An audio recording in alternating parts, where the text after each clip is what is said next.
Welcome back to Broken Electronics. I'm Lee, and I'm so glad you could join me for today's adventure. And what is today's adventure, you may ask? Well, we have one last step in restoring the test Mac Pro 5.1 back to where it was before I tried the failed upgrade to 13.5, which is yet to come. We will get that done.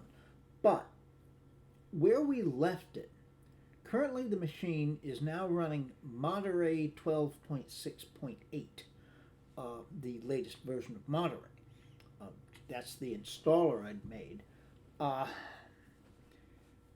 went through a lot of gyrations that you remember and finally realized my own idiocy that if I just zapped the NVRAM,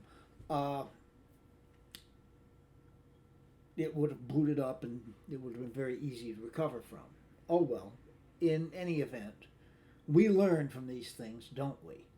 Okay, so what I need to do now is to get it back to Ventura, but rather than going directly to 13.5, just to make sure we do get it to Ventura, my intention is to go to an earlier version of Ventura and from there to 13.5. The oldest version of Ventura that is available through the OpenCore Legacy Patcher download tool is actually 13.3, which is one jump ahead of where I had the machine. So we're going to go to 13.3. Now, the only way for us to do that, of course, is to create a USB installer. So my next part of the video today is going to be a little unboxing. We'll see what we have here.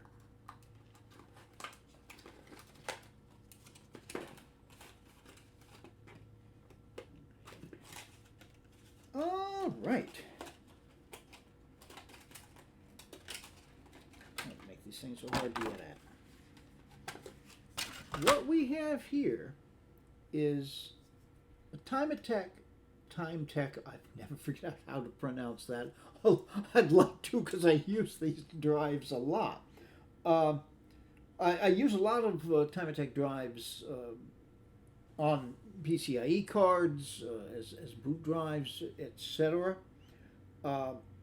This one is a 256 gigabyte USB external. Also, with that, we have a USB-C to USB-A cord, and having just fallen here, we have an adapter from USB-A to USB-C. So if you're going into a computer such as my M1 MacBook Air, which only has USB-C ports, we could still use this. Now, one of the things I discovered when I was trying to go through what the heck was causing all of the difficulty that I had with the test machine, one of the thoughts I had was maybe the drives are failing, and that's a possibility. And in fact, in one case, I think the Mojave emergency drive is kind of on its last legs. When I priced them, I was very surprised. Looking at 1 terabyte drives, not all that long ago, but a couple of years anyway, I would buy 1 terabyte drives for in the neighborhood of $100. And I would shop around a bit and try to find something a bit under that. I was very surprised to find drives running about $50, and I ended up getting, in fact, I think it was a Timetech drive, for about $40 for 1 terabyte. I was surprised at that. The other thing that I've been having, because we need to create a USB installer for this, I have been using your typical USB flash drives. I had 32 gig drives. In the process of trying to get the test machine first up and running again, I had two of those drives fail on me. Now, a lot of that, I think, is the flashing of the installers onto them. That creates quite a beating, and I've tended to use those drives over and over again for that. When I made my Mojave installer, I actually used a Samsung T5 512 gigabyte drive, which is kind of a waste. I don't want to keep using that drive because I use it for a lot of other things, and transferring large files from one computer to another, for example, is, that's a primary use for that. All right. So, the smallest external SSD I could get, as opposed to large capacity flash drives, was in fact this 256 gig, and this was, I think, $23. So we'll see, because one thing I did find, and this didn't really surprise me, when I was using a USB flash drive to make the installer, it would take half an hour or more. Using the T5, what did it take, 10 minutes? I didn't time it. I'll be interested in seeing what's going to happen with this. So if you're curious about that and everything else we're going to be doing today, please stay tuned. All right. Here we are. We're by the way, on one of my main Mac Pros here in order to create this device. And the reason I'm doing it here rather than on a test machine really is simply because I already downloaded the installer onto this machine. In any event, we also have OpenCore Elixir Patcher version 0.6.8, which is the current version. It is really nice with OCLP these days that if a new version has come out, and I always tend to check just to make sure, but if you don't do that check, and if a new version has come out, you get warned by the application itself, and it now offers to download and install it, which is pretty cool, I think. All right, so we are going to click Create macOS Installer. We're going to use existing macOS Installer. There are two here, the 12.6.8, which I used in the previous video, and here is 13.3. Now, here's disk 18. It is, and again, it makes things easier for you if possible. You can look at all of the other disks if you want, but it gives the two external disks here. So we're going to check the Timatec drive. By the way, the one thing that I did, okay.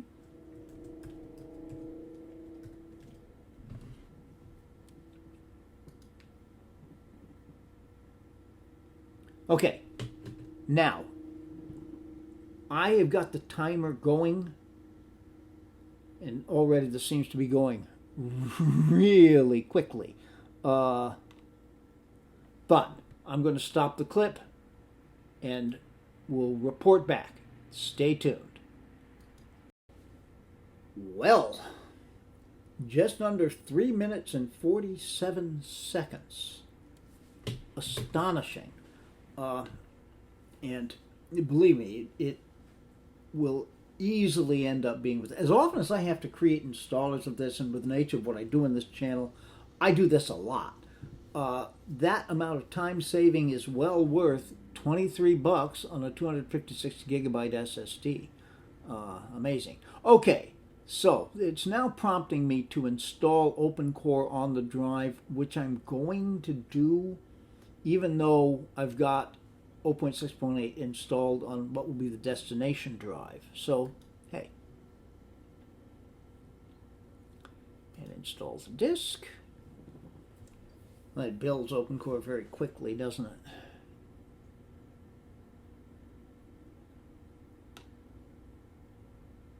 Okay, so here's our Timatec 256 and installed to the EFI partition.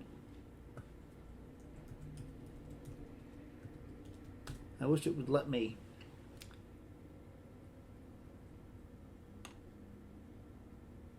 Okay, we're not going to reboot. Yeah, I wish it would let me use my Apple Watch to confirm that, but hey, what are you going to do? All right, so we can close out of Open Core Legacy Patcher, and that will be that. See you at the Mac Pro. Stay tuned.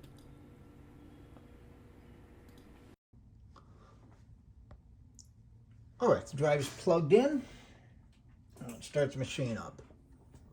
I don't know why I have to keep readjusting where my phone is pointing. Now, it should be set to just boot right from the EFI partition on the boot drive. So we should then boot up right to the OpenCore bootloader.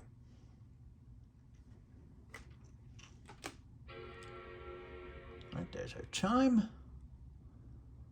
You probably didn't need me to identify that for you. And here we go. Install macOS Ventura.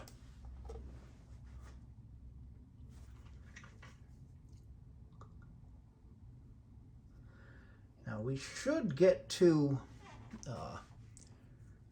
the recovery screen. Basically, that's what the installers are. It's the recovery partition.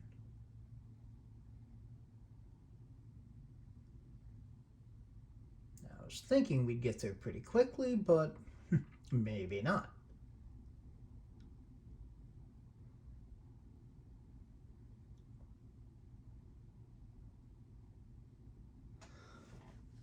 All right, we'll bring you back when we are in recovery. Stay tuned.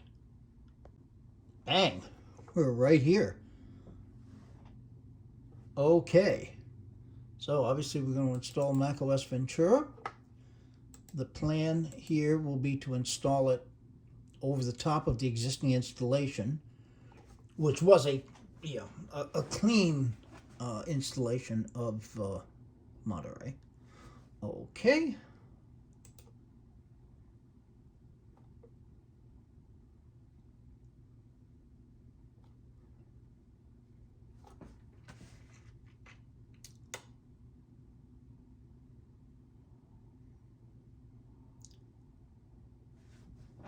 Yes.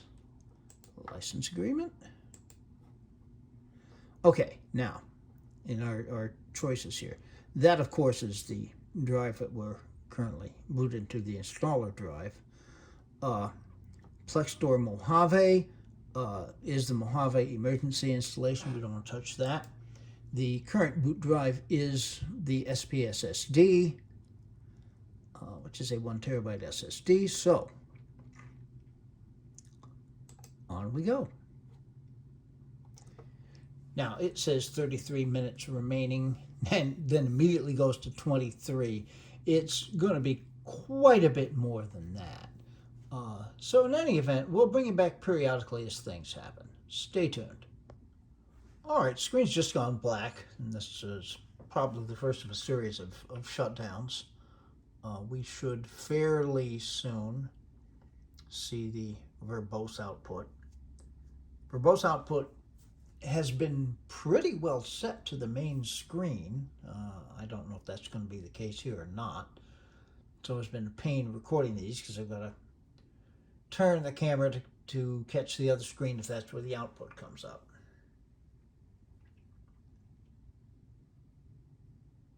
Assuming we get an output, that is.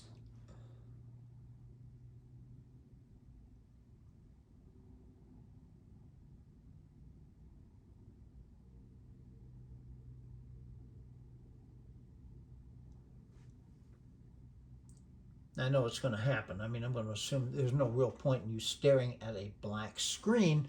But as soon as I turn this off, it will probably kick into gear.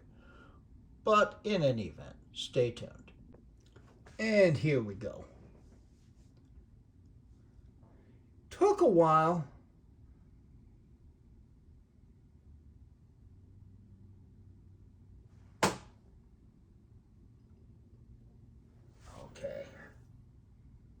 So things are happening again. And that I think may have been the shutdown. We'll see if we hear the chime.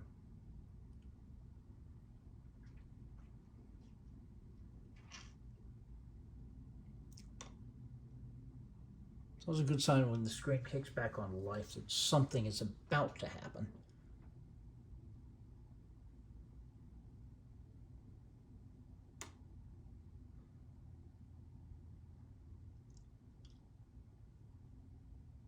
And now it goes back down again. Oh, Lordy. Okay.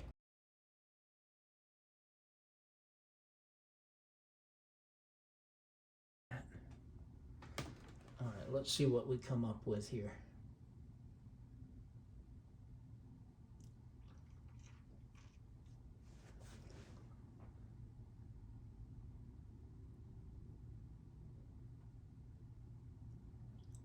I couldn't really see what we were booting into. I think this is the installer.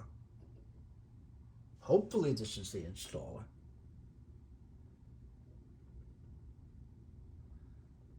I really need to increase the timeout on the bootloader.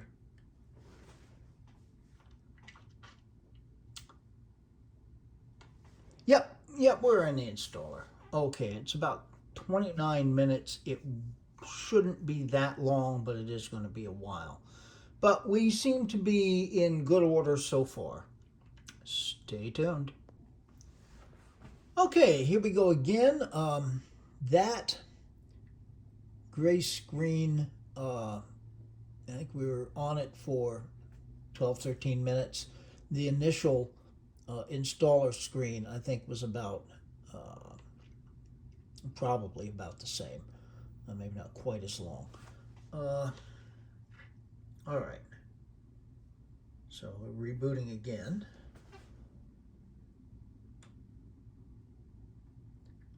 I'm hoping we won't be quite as... Yep, no, the screen came up much more quickly that time. We had that one lengthy delay in the first reboot.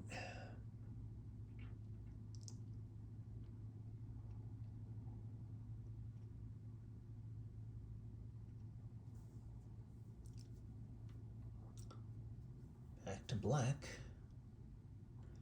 Okay.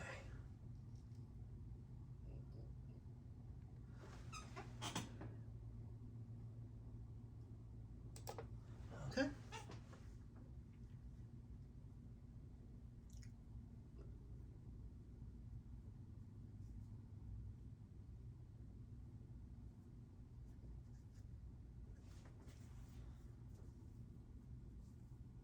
This has been very smooth so far.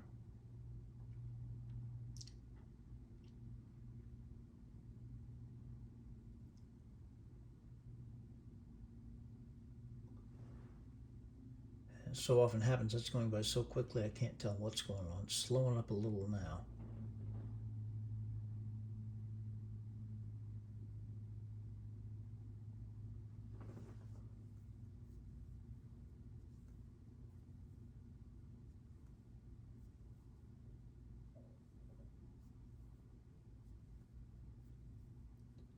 And I do appreciate the verbose output.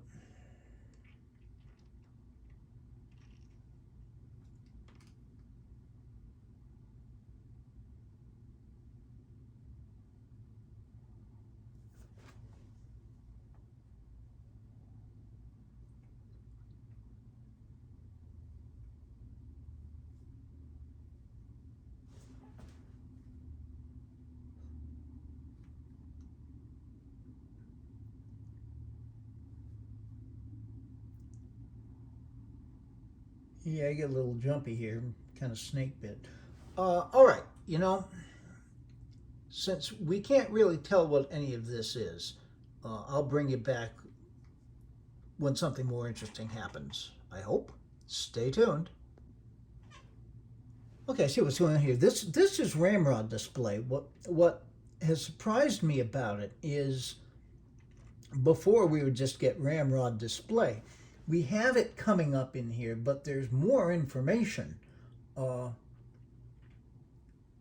showing errors and everything. But this Now, we've been living with this slowdown with the ramrod display period for a long time. So we're moving along very nicely here. All right, stay tuned. Okay, system shut down. I was worried. Of course, I'm gun shy, having just recovered from a big problem of this machine. Uh, but it looked like it was stalling prior to going into this shutdown. But we're okay.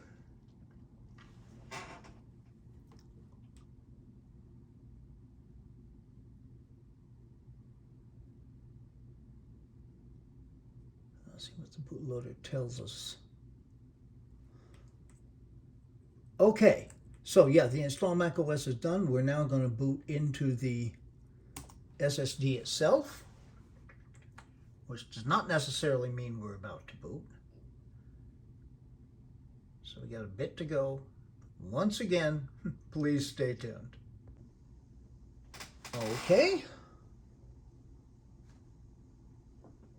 Now, I have been fooled so many times in the past into thinking we reached this point we're about to boot into the OS. That is unlikely to be true at this point, as one can tell by the fact that this progress meter is going so slowly.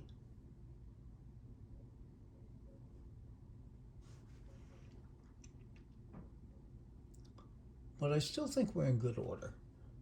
So again, I won't make you sit here staring at the white apple. Stay tuned. That didn't take long at all. It's a minute or two. Well, 2 or 3 minutes, we can say. And the screen is active, so the computer is communicating with it. It's going black again, but all right. And here we go.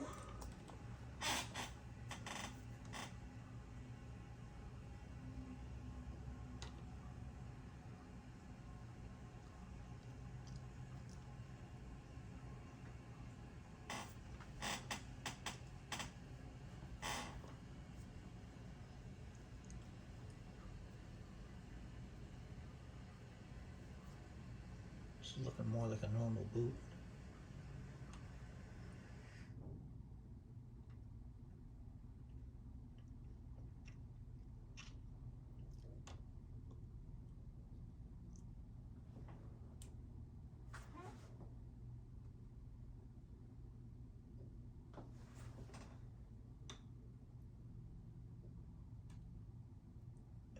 Okay.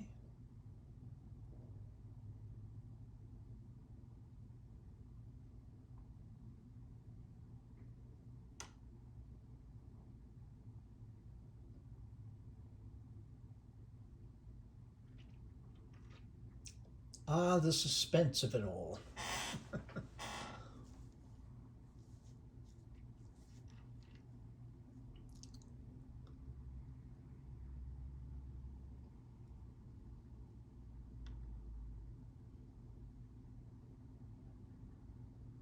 Huh.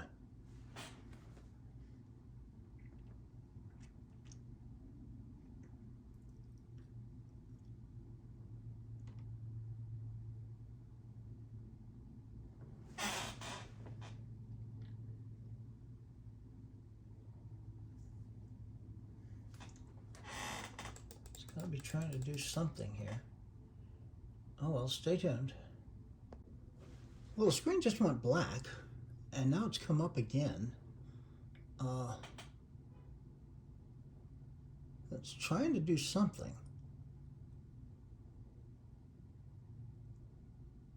I'm getting... Oh, it restarted. That's interesting.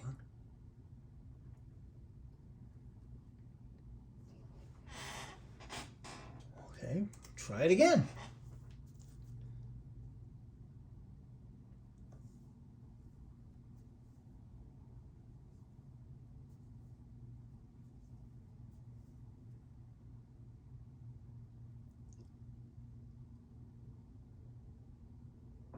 Well, you've seen all of this, so stay tuned. I'm beginning to be afraid that it's in a boot loop.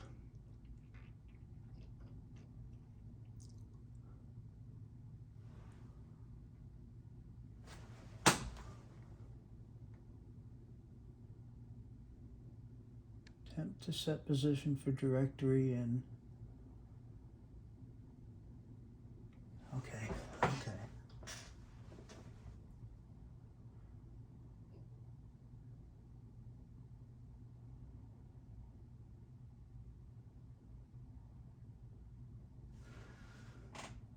Well, I don't know. It rebooted, but it didn't show the boot menu.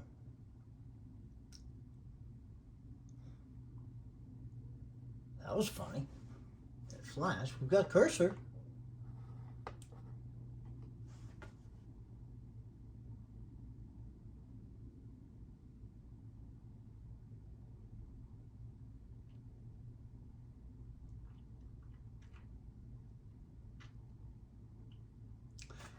Okay. This is what was happening before.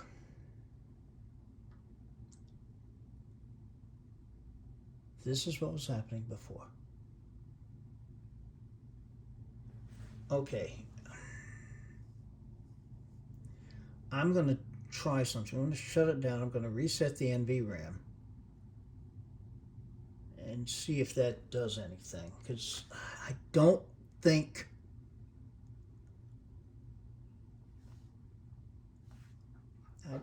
reinstalling is going to do anything. Damn, this is disappointing. Okay, so we'll shut it down. I'm going to do this off camera. Stay tuned. All right, I did in fact reset the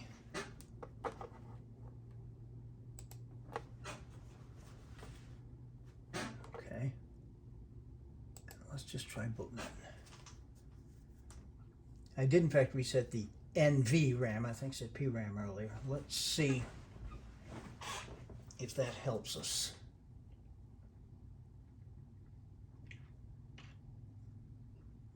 Because darn it, it looked like it was about to boot.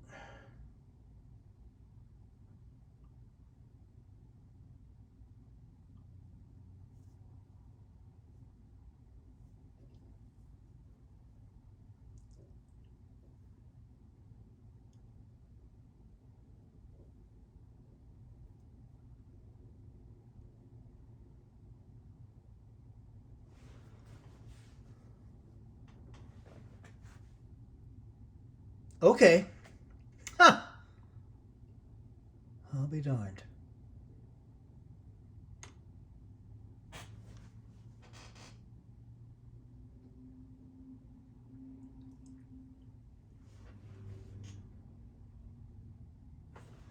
And here it is.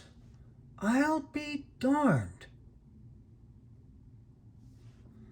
Okay, so I'll go through some basic setup and we'll come back later. Stay tuned. Okay, this is surprising me a little bit. I had been expecting that OCLP would jump up and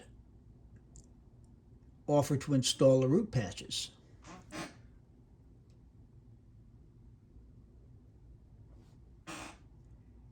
It must have installed the root patches during the install, because it says they're already installed. I don't know. And I'm going to take a look at about this Mac. Sure enough, Ventura 13.3. Huh. Well, that's interesting. All of which makes me wonder, had I just zapped the PRAM when I initially had the problem getting 13.5 to boot, would it have all been fine? I don't know, but in any event, here we are with Ventura 13.3. I'm going to switch the background back. In fact, why don't I do that now just for the heck of it? Change wallpaper.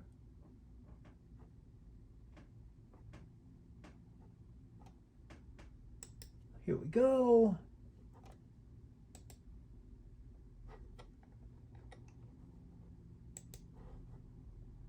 Of course, this is all different, isn't it? I'll fiddle with that on my own time. All right. So, we appear to have a phone. Oh, well, there are things I wanted to check. Yes, this is working. Under previous versions of OCLP installs, I would get nothing on Wi-Fi. Family works. Let's take a quick look because it's all working.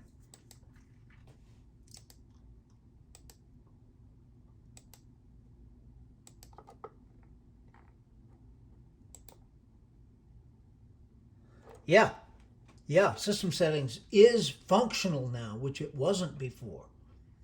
All right, this is very positive. All right, I am not going to immediately go ahead and install 13.5. What I am going to do is run Time Machine and at least get a couple of Time Machine backups going so that just in case things go wrong, we'll have something to recover from. But yeah, I mean, I was surprised. I was expecting to have to install the root patches. How nice is that? Well, I guess it's a success. So it's going to be a day, my time, probably a week for you, before I actually get up to 13.5. In any event, success. Back to Ventura.